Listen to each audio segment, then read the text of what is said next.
Alright, Tommy Walsh, full time here in Semple Stadium. Limerick have just about beaten Waterford on a scoreline of 118 to 19 points. What did you make of that? Yeah, and Waterford outscored Limerick in the second half, 9 points to 7. So it was a great shift for Waterford. They put so much into it and they nearly had a chance of a goal at the end. Yeah. Ozzy Gleeson couldn't have fell to a better player. Straight through on goal from about 40 yards out. 9 times out of 10 he saw us through, either scores a goal or sets it up. But he hasn't been trained in the last couple of weeks. He had a few injuries, he's in and out. Kyle Hayes was able to get back on him.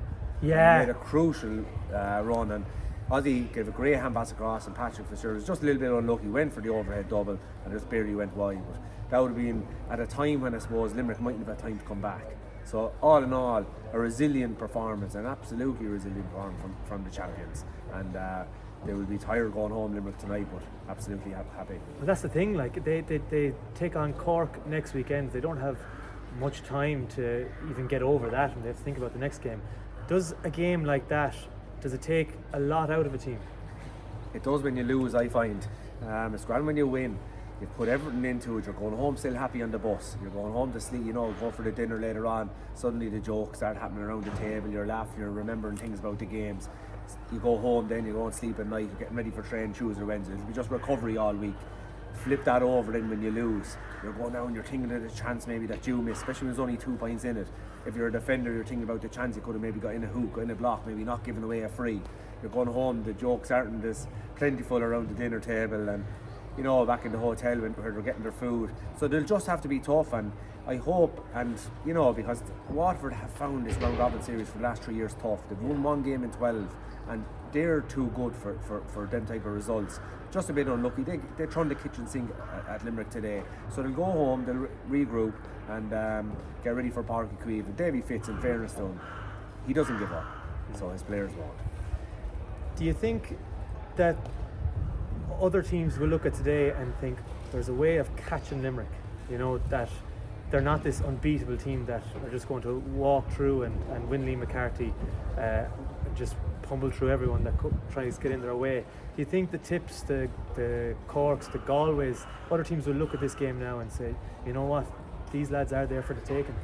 Yeah, well, it's, I suppose, not even so much that they're there for the taking, but opportunities might happen in a game where you can take it. You go back to the Munster final last year, a draw with Clare, All-Ireland semi-final, only beat Galway, beat 3 points. Onto the All-Ireland final, beat Kilkenny, beat 2 points. Now fast forward, they won the league well enough, no one got closer with all the league. And suddenly here today, they only win by 2 points again. So it's not anything other than you have to be ready to take the opportunity when it arises. And it could be a last chance, and you'll be hoping, I suppose, if you're the team that's playing that, it'll be a last minute goal that wins, like Seamus Darby against Kerry all those years ago. It just gives the champions no time to come back, because these guys come back. We saw Tipperary a couple of times up be 9, 10, 11 points at half time, but they regroup and they come back. That's what this Limerick team does. They have the class, and I suppose it'd probably be lazy analysis for us to say that it's their toughness, their resilience, their levels of composure on the ball, and they're under pressure. They were under pressure with 14 men there today. They brought the ball out of the fence. We were looking at it from high up in the commentary box. They were running this way, they were running over to that stand and making themselves available. It's easy just maybe put your hand. These guys were running into great positions, picking up a ball. Suddenly you see 2 minutes later to score the other end of the field. Ball into Galan. I think Galan is crucial to this team. He wins the hard ball, and he's their out ball when they're under pressure. Goes into him, man on man, he's going to win him in the air. He's so strong. Yeah, there was a couple of times when Galan was even being double marked here, and he can just put the hand up and it just seems to stick every single time, and he can turn on a 6-point. How do you mark him? Yeah, well, you're just hoping, like today, that you can keep him to a couple of points, and then the rest of the guys chip in then, because the players that are in the form of their lives and they come to their peak, there's only so much you can do with him. Galan is one of those players, especially with the way Limerick play. They don't give him in any really, say, 40-60 ball that other teams would do. It's usually either a 50-50 ball or it's a ball in his favour. So he's playing with the team that probably suits his style the most. Do you think Limerick have a bit of an issue with discipline? Obviously the red card take from that what you will be looking back on it tonight in the Sunday game, and we'll see exactly what actually happened there, because it was all a bit frantic down here, wasn't it? We couldn't really see what was going on, and there were so many lads involved. But there was an incident that I certainly missed in the first half with Flanagan. So he was lucky to stay on as well. Do you think that's a bit of an issue for Limerick? I don't at all, because I suppose I lived through it myself and on teams like that, and I just find that when you're the champions, when you're at the top of your game, when you're winning so many matches, you're probably scrutinised the most.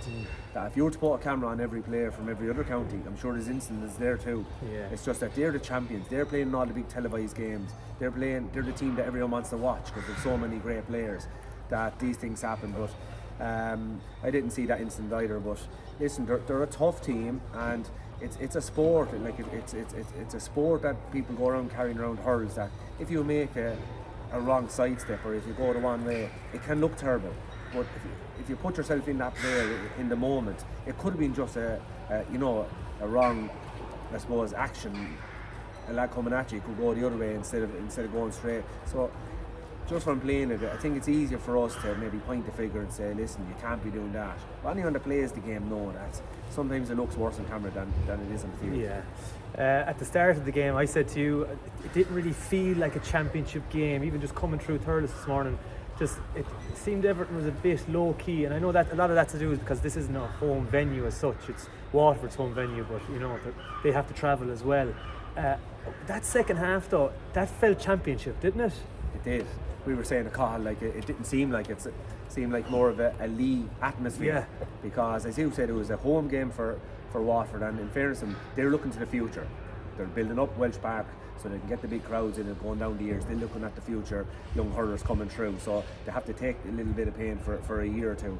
So they came for their home game, and there was about 3,000 or 4,000 probably Waterford supporters here. Huge numbers of Limerick supporters, because they're, I suppose, on the train now at the moment. They just want to win everything that they can win. But that second half was definitely magic, because if you have two teams going at it and it's tight, I think the level of expectancy for every county when they're playing in Limerick is they want a performance. I don't think we're going to beat them, we want a performance. Yeah. And it was just in the second half, it looked like maybe Waterford were going to win it, because the whole thing shifts. You're a man up. Limerick at 14 men, Waterford at 15. Suddenly you're coming into, there's only 2 points in it, and you say, listen, this is there for us. Sometimes it's just a shift in confidence, and everybody got behind Waterford, and they went to the very end, and they had 1 or 2 chances. You just mentioned young players and coming through. You were impressed with Patrick Fitzgerald when he came on. Yeah, I thought the Waterford subs that came on had a huge impact. Ozzie Gleeson was one, and Patrick Fitzgerald was the other. Patrick Fitzgerald, we've seen him for Ballygunner. After winning so many county finals, he was a new player on the team last year, and he was magic, both in the Munster campaign and in his own county championship. And he was definitely a player to watch out for earlier in the year, and we've seen that here today. He came on, scored 1 or 2 magic points, great chance. It wasn't a great chance, it was a half chance. Yeah. He nearly made a great goal out of it, and he was busy when he came on. He definitely was a guy that the Limerick defenders had to run around after. Yeah.